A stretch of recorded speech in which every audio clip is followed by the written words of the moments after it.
दोस्तों, मेरा नाम शिव कुमार कुशवाहा। पैसा कमाने वाला पेड़, एक प्रेरणादायक कहानी। भाग एक। सास बहू के टकराव की शुरुआत। गांव में एक बुजुर्ग महिला गीता देवी अपनी बहू सुनीता के साथ रहती थी।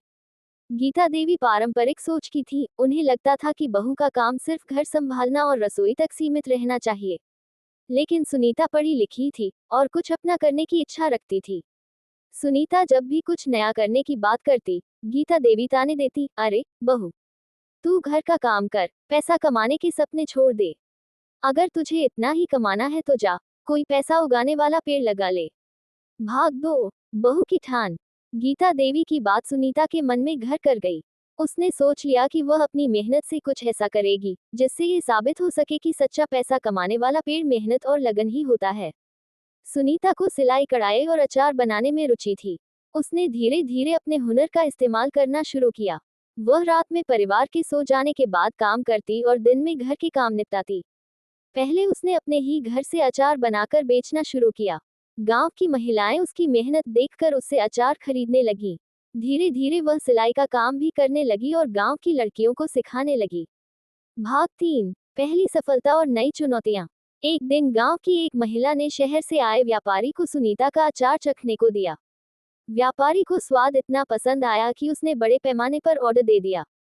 लेकिन सुनीता के पास इतना सामान तैयार करने के लिए न संसाधन थे, न ही गीता देवी का समर्थन। जब सास को पता चला कि सुनीता बाहर के लोगों से व्यापार कर रही है, तो वह नाराज हो गईं। घर की औरतों को ऐसे धंधे नहीं करने चाहिए, उन्होंने गुस्से में कहा। लेकिन सुनीता हार मानने वालों में से नहीं थी। उसने गांव की दूसरी औरतों को भी अपने साथ जोड़ा और सब मिलकर अचार तैयार करने लगी। अब ये सिर्फ सुनीता की कमाई नहीं थी, बल्कि गांव की कई महिलाएं आत्मनिर्भर होने लगी। भाग 4। सास की सोच में बदलाव। धीरे धीरे गीता देवी ने देखा कि बहू का काम घर में खुशहाली ला रहा है। पहले जो आर्थिक तंगी थी, वह अब कम होने लगी थी। घर में पैसे आने लगे और गांव की औरतें भी अपनी कमाई से खुश रहने लगी। एक दिन जब व्यापारी ने सुनीता के अचार को बड़े शहर में बेचने का प्रस्ताव रखा, तो सुनीता को विश्वास नहीं हुआ। उसकी मेहनत रंग ला रही थी। लेकिन सबसे बड़ा चमत्कार तब हुआ जब गीता देवी ने खुद सुनीता के बनाए अचार को अपने रिश्तेदारों में गर्व से बांटना शुरू कर दिया। उन्होंने सुनीता से कहा, बहू, तेरा पैसा कमाने वाला पेड़ सच में उग गया। मैं गलत थी, मेहनत ही असली कमाई का रास्ता है।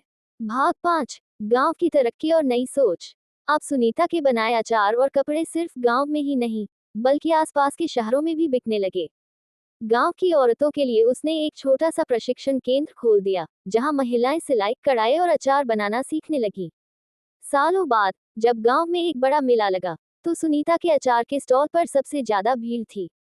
गीता देवी ने मुस्कुराते हुए देखा, जिस बहू को कभी उन्होंने ताने दिए थे, आज वही पूरे गांव की प्रेरणा बन गई थी। शिक्षा। ये कहानी हमें सिखाती है कि कोई भी काम छोटा नहीं होता। मेहनत और लगन ही असली पैसा कमाने वाला पेड़ है। अगर समाज और परिवार महिलाओं को सपोर्ट करें, तो वे न केवल खुद को बल्कि पूरे समाज को आगे बढ़ा सकती हैं।